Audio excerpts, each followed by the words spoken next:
Hi guys, thanks for tuning in to another episode of Nuggets News. In this video I want to clearly explain MyEtherWallet.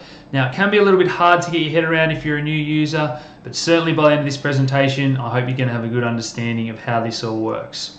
So to start off with, we want to make sure we're at the correct website. Now I recommend saving this as a tab, myetherwallet.com. There's a number of phishing sites out there, fake emails, direct messages in Slack. The scammers are out there, they're trying to get you and redirect you to an incorrect website. All they need is your password and private key and they have access to all your funds. So to start off with, let's make sure we're always on the right website. The next thing I want to explain is how a wallet works. So an Ethereum wallet is a combination of your public address and private key. Now those two things together will give you access to your funds. And that's what MyEtherWallet is. It's a website, it's an interface that allows you to interact with the Ethereum blockchain. So that's the first thing that confuses a lot of people. They think they're logging into an exchange or an online bank of sorts and that their Ethereum lives in this MyEtherWallet website.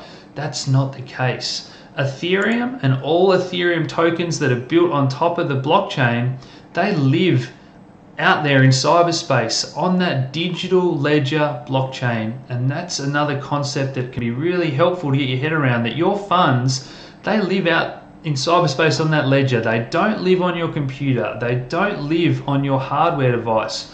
What is stored is your private key. And that private key is the only way to access those funds that live on the Ethereum blockchain.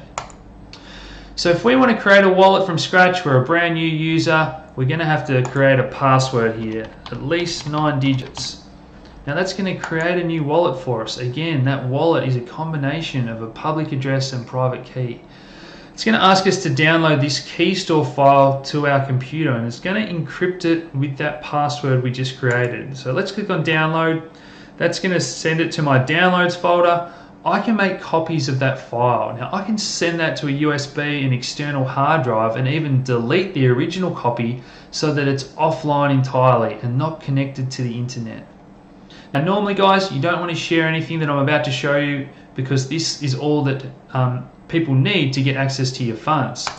So this is your private key. Again, I don't recommend copy and pasting and storing this in a Word document on your desktop or anything like that. You really need to keep this stuff super safe. Paper wallet is another option. So again, this physical visual representation of a public address and private key. So the long string of letters and numbers there as a QR code and your private key, long string letters and numbers as a QR code. Print that off, laminate it, put it in a safe, wherever someone is not going to find it and gain access to it ever. So that's it, I've created a new wallet. That wallet is now on my computer. Now obviously I'm not going to ever use that wallet because everyone has seen my private key. So there's a number of other ways that we can access our wallet to access our funds, and that is what MyEtherWallet enables, that interface. So lots of you will have a hardware wallet, Ledger, Trezor, Digital Bitbox. Now at this stage, if you want to plug in your Ledger, you want to open the Ethereum application and make sure that browser support is enabled on your little screen, and all you're going to have to do is then click Connect Ledger, do your password, and that is going to access your funds. Another way is that key store file that we just showed you how to do. You're going to click on that, select that wherever you saved it, type in your password. Another way here is that mnemonic phrase, that 12 or 24 word backup phrase that some wallets will make you create as a second layer backup, or simply paste your private key. So that's why everyone's always talking about it's so important to safely store your private key. As soon as someone else gets it, they can access your funds. So today I'm actually going to open up my MetaMask wallet. So I've got a wallet that lives in this Google Chrome MetaMask extension. So that's it there. And again, I can access that wallet through the MyEtherWallet interface. So Ether or tokens, sorry, I'll just open that up again, connect to MetaMask. Now I'm going to show you how to send Ether or tokens. So the next concept I want you to get your head around is that Ethereum and all those Ethereum tokens, you know, Power Ledger, Horizon State, 0x, a number of them that you may have even purchased already, they can all live under the one address. So you can store your Ethereum and all your tokens under the one public address.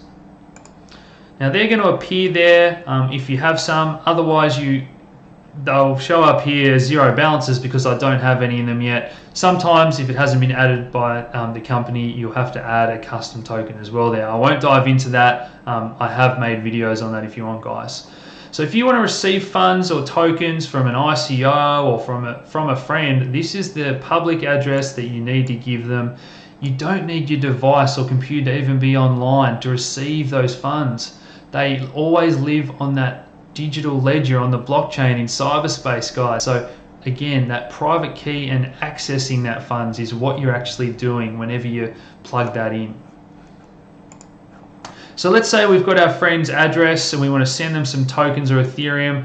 All we need to do is paste their address here. We want to check the last few digits. There's viruses out there now that will exploit your copy and paste function. So we're always double checking everything we do. The last few digits are correct. I can just type in an amount I want to send of Ethereum or any other tokens that I have in my wallet if I want to send them some Power Ledger or whatnot. I then can change that gas limit. That's for advanced users, guys, and it's got to do with network congestion. Don't worry about this if you're just an average user. There's also ways that you can change the priority of your transaction to make it, less important, or if you want to send it ASAP, you can send a little bit more. So we always need a bit of Ethereum in our wallet, even if we're sending some Power Ledger, because we've got to pay the gas fee always in Ethereum.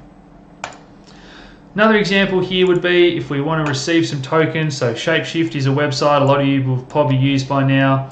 It will ask you for your 0x address. Now our address is the same as our Ethereum address because it's an ERC20 Ethereum token. So we can paste our address there, our refund address in case something goes wrong for that Ethereum to bounce back to. Again, it's the same address. They're all living under the one address. So guys, I hope that's a nice introduction to how this all works. Again, those important things to know. Double check the website you're on. That concept of public address and private key, those combination of things is what makes your wallet.